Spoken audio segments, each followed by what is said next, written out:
اعوذ باللہ من الشیطان الرجیم بسم اللہ الرحمن الرحیم۔ عزیزان گرامی، انوار رمضان المبارک کے سلسلے میں یہ آپ چوتھی تقریر سماعت فرما رہے ہیں۔ ہم سلسلہ وار اس بات پر گفتگو کر رہے ہیں کہ قرآن مجید جو شفا ہے، جو فرقان ہے، جو ضابطۂ حیات انسانی ہے، جو جاویدانی ہے، جس کا سلسلہ ابد تک جاری رہے گا، اس میں علم کے اعتبار سے ہر خشک و تر موجود ہے، اور انسانی زندگی کا کوئی پہلو ایسا نہیں ہے جو اس میں موجود نہ ہو، جو اس میں ضابطۂ حیات انسانی کے لیے مفید و کارگر نہ ہو۔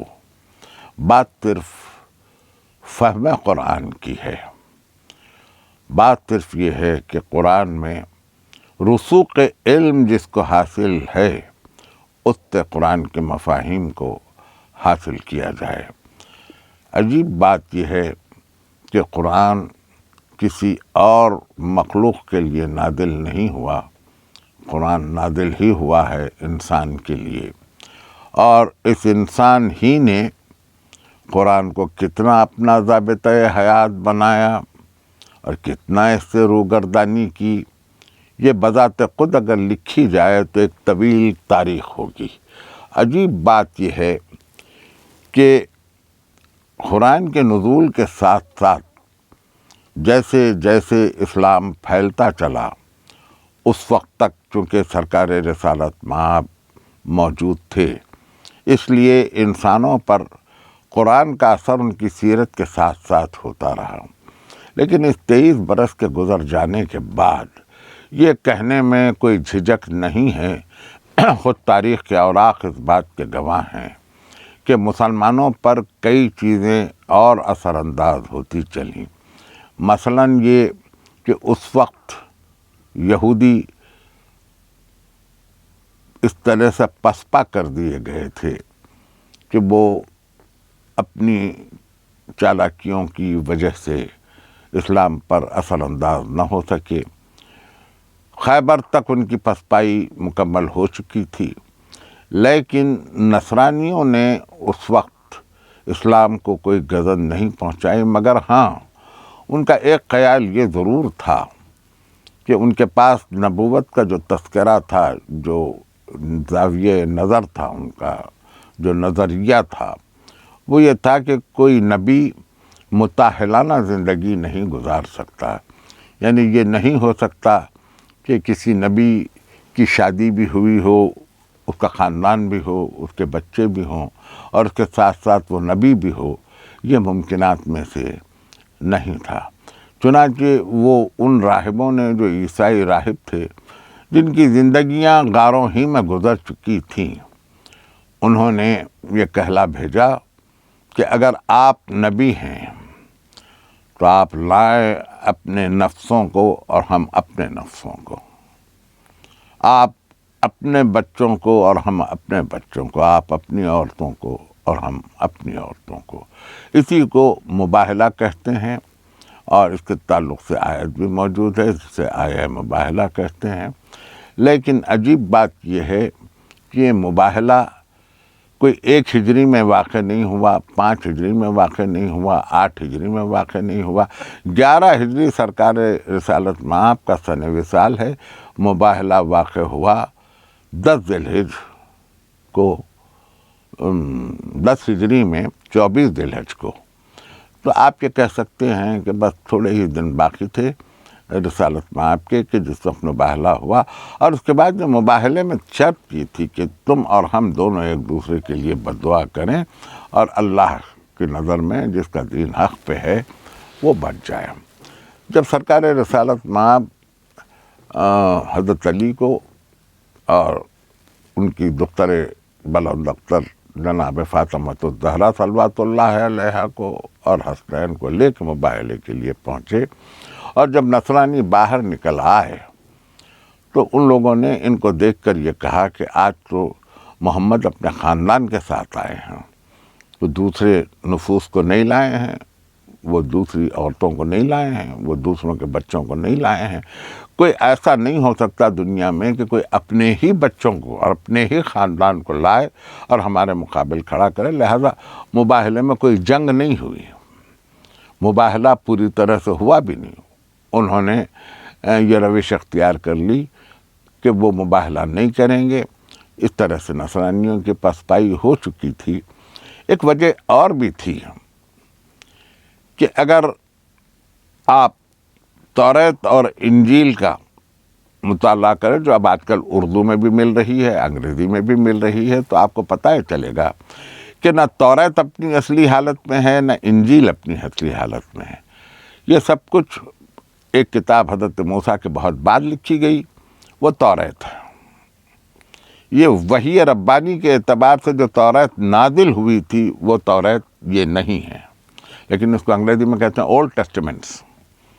اور انجیل بھی جو وحی نازل ہوئی تھی، وحی آدم پر بھی کی گئی، نوح پر بھی کی گئی، ابراہیم پر بھی کی گئی، موسیٰ پر بھی کی گئی، عیسیٰ پر بھی کی گئی، جو وحی نازل ہوئی تھی ان آیات کے اعتبار سے نہ توریت ہے نہ انجیل باقی ہے۔ توریت میں تو انبیاء ما سبق کے تعلق سے جو غلط بیانی کی گئی ہے، یعنی عام مقرر کو اور مجھ جیسے محتاج شخص کو بھی اس میں بڑا تکلف ہوتا ہے یہ کہنے میں کہ انہوں نے انبیاء پہ بڑی تہمتیں لگائی ہیں، توریت میں موجود ہیں، آپ دیکھ سکتے ہیں۔ اتنی تہمتیں لگائی ہیں کہ انہوں نے ان کو گنہگار ثابت کرنے میں کوئی کسر نہیں چھوڑی۔ یہ توریت کا حال ہے، اولڈ ٹیسٹمنٹ کا حال ہے۔ یہ انتہا یہ ہے کہ جب امیر المومنین حضرت علی علیہ السلام کا دور تھا تو کوفے کے منبر سے انہوں نے یہ اعلان کیا تھا کہ اگر میرے سامنے مسجد کوفہ میں یا بازار میں کسی نے توریت پڑھنے کی جرت کی تو میں اس پر حد جاری کروں گا، اور حد یہ ہوگی کہ 80 کوڑے اس پر لگائے جائیں۔ یعنی نبی پر تہمت لگانے کا جرم اور گناہ ایسا ہے کہ حضرت علی نے کہا تھا کہ میں اس پر حد جاری کروں گا اور 80 کوڑے حد ہوں گے۔ میں سمجھتا ہوں کہ اگر یہ روایت محفوظ ہے، اور یقیناً محفوظ ہے یہ روایت محفوظ ہے، اس روایت کو اگر آج جاری کر دیا جائے تو شاید ہی کسی کی مجال ہوگی جو اس قسم کی کوئی تہمت لگائے کسی نبی پر۔ بہرحال یہ میری تقریر سے باہر کا موضوع ہے، میں اس وقت اس موضوع کو نہیں چھیڑ رہا ہوں، لیکن میں یہ عرض کروں کہ انجیل کا حال بھی کچھ یہی ہے۔ انجیل نے جب لکھا تو اس نے مریم کی پاکیزگی کی گواہی نہیں دی۔ انجیل نے یہ لکھا کہ حضرت مریم کے شوہر یوسف تھے، جوزف جس کو انجیل نے لکھا ہے۔ جب مریم بیاہ کر آئیں تو وہ حاملہ تھیں، انہوں نے یوسف سے کہا کہ یوسف تم اس پر تہمت مت لگانا، یہ خدا نے مجھے یہ اولاد دی ہے۔ یہ ہے انجیل کا حال، یہ ہے انجیل کا حال۔ لیکن قرآن نے مریم کے تقدس کا بھی تذکرہ کیا، عیسیٰ کی نبوت کا بھی تذکرہ کیا، موسیٰ کا بھی تذکرہ کیا، بنی اسرائیل کا بھی تذکرہ کیا۔ چنانچہ ایک بہت بڑے عالم گزرے ہیں سید ابو القاسم الخوئی آیت اللہ العظمی، ان سے ایک مرتبہ ایک نصرانی عالم کی ملاقات ہوئی تو انہوں نے اس سے پوچھا کہ اگر تم کو مریم کی عصمت ثابت کرنا ہو تو تم کیا کرو گے؟ تو اس نے کہا یہ کون سی بڑی بات ہے، یہ تو قرآن سے ثابت ہو جائے گی۔ تو آقا ابو القاسم الخوئی نے کہا اور اگر قرآن نہ ہو تو کیسے ثابت کرو گے؟ تو وہ نصرانی عالم لاجواب ہو کے رہ گیا، جواب نہ دے سکا، اس لیے کہ قرآن نے جس طرح سے حضرت مریم کی عصمت کا تذکرہ کیا ہے ایسے انجیل نے نہیں کیا۔ یہی تو دعوت عام ہے کہ اگر انسان دوسرے دینوں کی کتابوں کو بھی پڑھے، جس کو آسمانی صحیفہ کہا گیا ہے لیکن وہ اپنی اصلی حالت میں موجود نہیں ہے، دوسرے ادیان کے صحیفوں کو بھی پڑھے اور اس کے بعد قرآن کو پڑھے اور اس کے بعد تاریخ اسلام کو پڑھے، اس کے بعد سیرت النبی کو پڑھے، اس کے بعد اسلام کا جائزہ لے، تو پتہ یہ چلتا ہے کہ سرکار رسالت مآب کے بعد دراصل ہوا یہ کہ پھر سے نصرانیوں اور یہودیوں کی افکار نے، ان کے تھاٹس نے، ان کی پریکٹسز نے اسلام پر غلبہ حاصل کیا. آہستہ آہستہ مسلمانوں پر وہ غالب ہوتے چلے. آج کی بات کہوں، میں 2021 میں تقریر کر رہا ہوں آپ کے لیے، اور آج چوتھی رمضان 1442 ہجری ہے جب میں آپ کو خطاب کر رہا ہوں. آج کیا حال ہے مسلمانوں کا؟ کل کی چھوڑیے، آج کیا حال ہے؟ آج مسلمان کتنا مغرب سے متاثر ہے، آج مسلمان کتنا زیادہ عیسائیت سے متاثر ہے. آج ان کی ترقیوں کو دیکھ کے کیا مسلمان حیران نہیں ہے؟ آج ان کی ترقیوں کو دیکھ کر کیا مسلمان ان کی طرف راغب نہیں ہو رہا ہے؟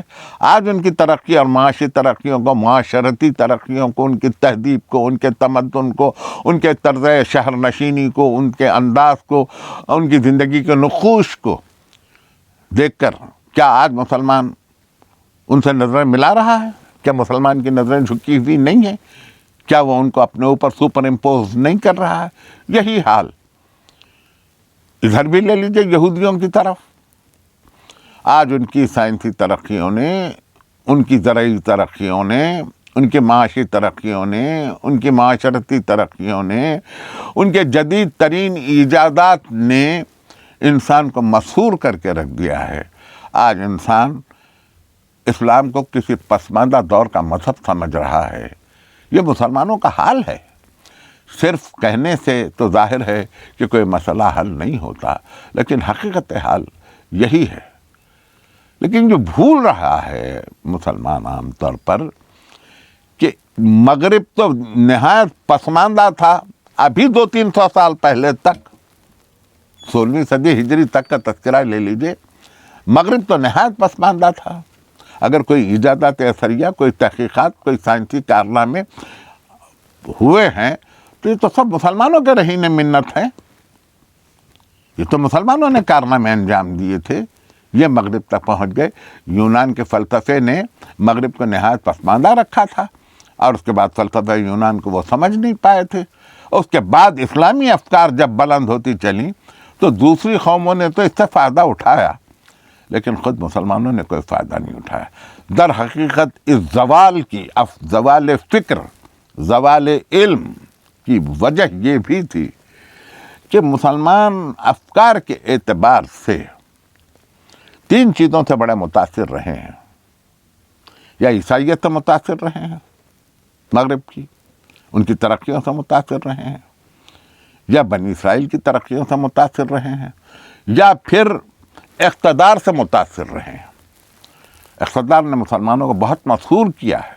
زروسیم کی جھنکاروں نے بہت مسحور کیا ہے. اس کے نتیجے میں یہ ہوا کہ جیسے تخت نشین لوگ تھے، تخت نشینوں کا جو خیال تھا، عوام اس خیال سے باہر نہیں نکل سکی، اور نتیجہ یہ ہوا کہ جو شاہی نے چاہا وہی تاریخ بنی، جو شاہی نے چاہا وہی کچھ لکھا گیا. قرآن کی اگر قرآن فہمی ہوتی، قرآن کی پیروی ہوتی، تو شاید عالم اسلام کا حال کچھ دوسرا ہوتا. میں اس وقت اس موضوع پہ تقریر نہیں کر رہا ہوں کہ جہاں میرے رجحانات سیاسی رجحانات کے طور پر دیکھے جائیں، لیکن بہر نو اس بات سے کوئی مفر نہیں ہے کہ اسلام پر ان چیزوں کا بڑا اثر ہوا، جس کے نتیجے میں ہم قرآن فہمی میں دور ہو گئے. ایک اور بات بھی یہ ہوئی، چونکہ تقریریں اب آگے بڑھ رہی ہیں، میرے لیے یہ ضروری ہو گیا ہے کہ میں اس پہلو کو بھی صاف کر دوں. چونکہ توریت میں انبیاء کو بے گناہ نہیں سمجھا گیا، انجیل میں مریم مقدس پر الزام رکھا گیا، تثلیث کی فکر آ گئی، مثلث بن گیا، مریم خدا کا بیٹا، یہ تثلیث آ گئی. اس اعتبار سے جب ذہن پر یہ اثرات آئے تو پھر دنیا نے ایک اور بات بھی سوچی، یہ راہ بھی سوچی. میں اس وقت ایک آیت پڑھ رہا ہوں کہ ام یحسدون الناس علی ما آتاہم اللہ من فضلہ فقد آتینا آل ابراہیم الکتاب والحکمۃ وآتیناہم ملکا عظیما. کیا دنیا حسد کرتی ہی رہے گی جب اللہ اپنے فضل و کرم سے کسی کو کچھ عطا کر دیتا ہے؟ فقط آتینا آل ابراہیم الکتاب والحکمت، اور ہم نے آل ابراہیم کو کتاب بھی دی اور حکمت بھی دی اور ان کو ملک عظیم عطا کیا۔ دنیا میں دو کیفیتیں بدرج اتم پائی جاتی ہیں، ایک کیفیت ہوتی ہے رشک کی اور ایک کیفیت ہوتی ہے حسد کی۔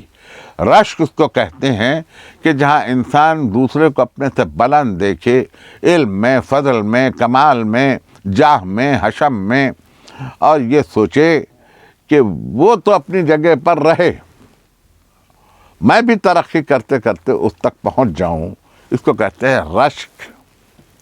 اور حسد اس کو کہتے ہیں کہ جہاں انسان دوسرے کو اپنے سے بلند دیکھے اور یہ کوشش کرے کفِ افسوس ملتا ہوا کہ میں تو اس تک نہیں پہنچ سکتا، کیوں نہ اس کو کھینچ کر اپنی سطح پر لے آؤں، اس کو کہتے ہیں حسد۔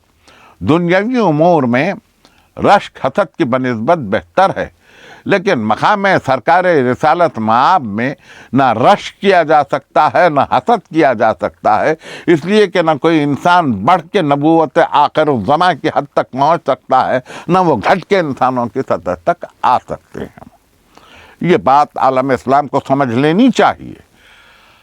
میں اس بات کا عادی نہیں ہوں کہ میں تنقید میں کسی طرف انگشت نمائی کروں، لیکن میرے ناظرین و سامعین خود تعلیم یافتہ ہیں، وہ اس بات کا اندازہ لگائیں کہ اتنا متاثر ہوا ہے مسلمان شاہی سے اور اقتدار سے کہ ہم نے، مسلمانوں نے، بادشاہ سلامت کو ذل الہی کہا کہ نہیں کہا، خلیفۃ المسلمین کہا کہ نہیں کہا، حالانکہ خلافت راشدہ کو ختم ہوئے زمانہ گزر چکا تھا، لیکن ابھی 20ویں صدی تک ترکی کی خلافت جب تک کہ باقی رہی تو اس وقت اس کو خلافت کہا کہ نہیں کہا، خلیفۃ المسلمین کہا کہ نہیں کہا۔ یعنی نوبت یہ تھی کہ جہاں پناہ، عالم پناہ، ذل الہی، بادشاہ کا رعب و دبدبہ اور اتنا بادشاہ کا اثر عوام پر، اتنا شاہی اور تخت کا اثر مسلمانوں پر۔ تاریخ جب لکھی گئی تو مجھے یہ کہنے میں کوئی جھجک نہیں ہے کہ تاریخ اسلام جو ہمارے سامنے ہے، تاریخ اسلام کم ہے، مسلمانوں کی تاریخ زیادہ ہے۔ تمام شاہی کی تاریخ بھری ہوئی ہے، تمام شاہی کی تاریخ بھری ہوئی ہے تاریخ اسلام میں۔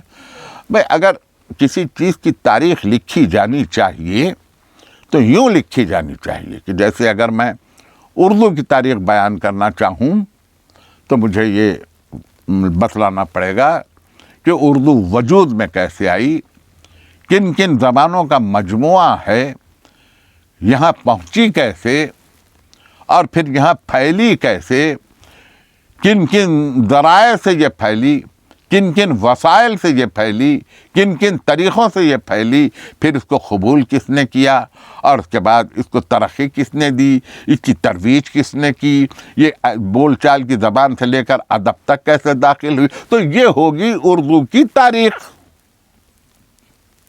جب آپ اسلام کی تاریخ لکھنا چاہیں تو سب سے پہلے آپ کو یہ بتانا ہوگا کہ اسلام کا آغاز کب سے ہے۔ اس سلسلے میں آپ مورخین اور راویوں پر جائیں تو شاید یہ بہت زیادہ صحیح طریقہ نہیں ہوگا۔ اس کے لیے آپ کو ان راویوں کو چننا پڑے گا کہ جن راویوں نے سرکار رسالت کی زبان سے یہ تاریخ سنی ہے، پوچھنے والوں نے پوچھا ہے، اور یہ پوچھا کہ کسی نے پوچھا سرکار سے کہ متا وجبت لکن نبوہ، اس میں حضرت عبداللہ ابن عباس راوی ہیں اور مضبوط ترین راوی ہیں۔ یہ حدیث مستدرک حاکم میں موجود ہے۔ ذرا سا میں چاہتا ہوں کہ اپنی آنے والی کل کی تقریر کے لیے کم سے کم آج میں راہ کو استوار کر دوں تاکہ کل کی گفتگو کچھ اور آگے نکلے۔ میں علم رجال پہ گفتگو نہیں کر رہا ہوں، راوی کے مقام کا تعین پہ میں گفتگو کر رہا ہوں کہ راوی وہ جو صحیح ہو، راوی کے لیے یہ ضروری ہے کہ وہ یہ روایت کو کہاں سے سن رہا ہے، کہاں دیکھ رہا ہے، کیسے اس نے لب و لہجے کو قبول کیا ہے، کیسے اس نے اپنے ذہن میں اس کو سمویا ہے، کہا کیا گیا ہے، سمجھا کیا گیا ہے۔ اگر یہ سب کچھ من و ان ہو تو راوی صحیح ہے۔ اب صحیح راویوں سے روایتیں لی گئی ہیں، ظاہر ہے کہ احادیث کی کتابیں صحیح بخاری شریف، صحیح مسلم شریف، ترمذی شریف، مشکات شریف، یہ تمام کتابیں ہیں، اور ساتھ ہی ساتھ ابن ماجہ ہیں۔ ہمارے پاس کیا چیز کی کمی ہے؟ لیکن میں یہ کہوں کہ جب یہ سب کچھ طے پا چکی تو اس کے بعد مستدرک حاکم نے زبان کھولی ہے۔ مستدرک حاکم محمد ابن عبداللہ حاکم نیشاپوری کی بڑی مشہور کتاب ہے، 4 ضخیم جلدوں میں ہے۔ اس کے علاوہ علی متقی کی کتاب کنز العمال بھی میرے پیش نظر ہے۔ ان 2 کتابوں سے میں فی الوقت ایک حدیث کو چن رہا ہوں، ایک ہی حدیث کو، کہ پوچھنے والوں نے پوچھا متی وجبت لک النبوہ، آپ پر نبوت واجب کب ہوئی؟ دیکھیے، دی گئی نہیں، لی گئی نہیں، بخش دی گئی نہیں، عطا کی گئی نہیں، آپ پر نبوت واجب کب ہوئی؟ کب آپ نے فریضہ نبوت کو اپنے آپ پر واجب سمجھا؟ کب آپ نے فریضہ نبوت کو انجام دینا شروع کیا؟ کب آپ نے اس کی تبلیغ کرنی شروع کی؟ یعنی نبی کے معنی ہے خبر پہنچانے والا۔ کب آپ نے خبر پہنچانی شروع کی؟ متی وجبت لک النبوہ، آپ نے فرمایا وآدم بین الماء والطین، آدم ابھی مٹی اور پانی کی منزلوں میں تھے، میں نبی تھا۔ یہ حدیث مستدرک میں ہے۔ علماء اہل سنت والجماعت میں سے آپ کسی سے پوچھیں، وہ اس حدیث کا حوالہ اور اس کتاب کا حوالہ نکال کے دے گا۔ یہ متفقہ ہے عالم اسلام کی حدیث۔ اس وقت بھی میں نبی تھا، تو نبوت میں کیا یہی بدن تھا؟ کیا یہی زلفیں تھیں جن سے گھٹائیں برسنے کی ادا مانگی؟ کیا یہی روشن پیشانی تھی؟ کیا یہی آنکھیں تھیں؟ کیا یہی چہرہ مہرا تھا؟ کیا یہی شباہت تھی؟ آدم ابھی مٹی اور پانی کے منزلوں میں تھے، میں نبی تھا، تو کوئی تھا جس کو خبر پہنچائی جا رہی تھی۔ اس حدیث کو اگر میں نبی تھا تو کوئی دین تھا، کسی کو خبر دی جا رہی تھی۔ اسلام کی تاریخ کا لکھنے والا یا سمانہ پیغمبر ختمی مرتبہ صلی اللہ علیہ وآلہ وسلم کا لکھنے والا اگر اس مقام سے احادیث کو شروع کر رہا ہے، اس مقام سے احادیث کا آغاز ہو رہا ہے، اس مقام سے قرآن کو اور حدیث کو ملا کے دیکھا جا رہا ہے، اس مقام سے اگر آیتوں کو سرکار رسالت مآب کی شریعت کو دیکھا جا رہا ہے، تو تب اسلام سمجھ میں آئے گا کہ اسلام کیا مذہب ہے اور اس نے انسانیت کو کس مقام سے اٹھا کر کس مقام تک پہنچایا ہے۔ آج کی حد تک میں سمجھتا ہوں کہ تقریر کا وقت خاتمے کے قریب ہے، اور میں چاہتا یہ ہوں کہ ذرا سا آپ اپنی فکر کو بلند کریں۔ ہوا یہ کہ جب تاریخ لکھی گئی تو اس تاریخ میں جابر اور مختلف بادشاہوں کی تاریخ لکھی گئی۔ انگریزوں نے جب کبھی اپنی تاریخ لکھی تو اس کو ہسٹری آف انگلینڈ کہا، تاریخ انگلستان کہا۔ ہمارے طالب علمی کے دور میں 2 آپشنل سبجیکٹس ہوتے تھے 10ویں جماعت میں، یا بچہ تاریخ انگلستان پڑھے یا کمپوزٹ میتھمیٹکس لے۔ انہوں نے اپنی تاریخ کو تاریخ انگلستان کہا، ہسٹری آف کرسچینٹی نہیں کہا، تاریخ عیسائیت نہیں کہا۔ لیکن ہم نے مسلمانوں کی تاریخ لکھ کے اس کو تاریخ اسلام کہا، جس کی وجہ سے آج اسلام کے خد و خال جو کچھ بھی ہیں وہ تاریخ کے زاویوں سے دیکھے جا رہے ہیں۔ اگر سرکار رسالت مآب کی حیات طیبہ کے روشنی میں لکھی جاتی، اس دور سے لکھی جاتی، اور ان حدیث کو پیش نظر رکھ کے لکھا جاتا کہ کون کتنا قریب رہا ہے، کون کتنا نبی سے معرفت رکھ پایا ہے، ان سے احادیث کو لی جاتا اور ان سے زمانے کو ترتیب دیا جاتا، ان سے تاریخ لکھی جاتی، ان سے حلال و حرام پوچھا جاتا کہ نبی نے کس چیز کو حرام قرار دیا، کس چیز کو حلال قرار دیا، تو شاید آج فکری اعتبار سے اتنی زیادہ بے ترتیبی نہیں ہوتی۔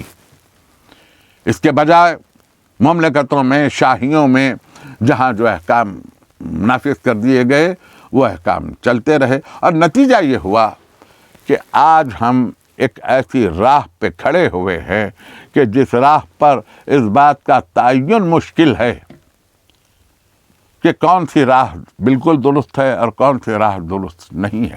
باہر نو کام جو ان کا ہے وہ اہل سیاست جانے، میرا پیغام محبت ہے جہاں تک پہنچے، یہ قرآن نازل ہوا انسان کے لیے۔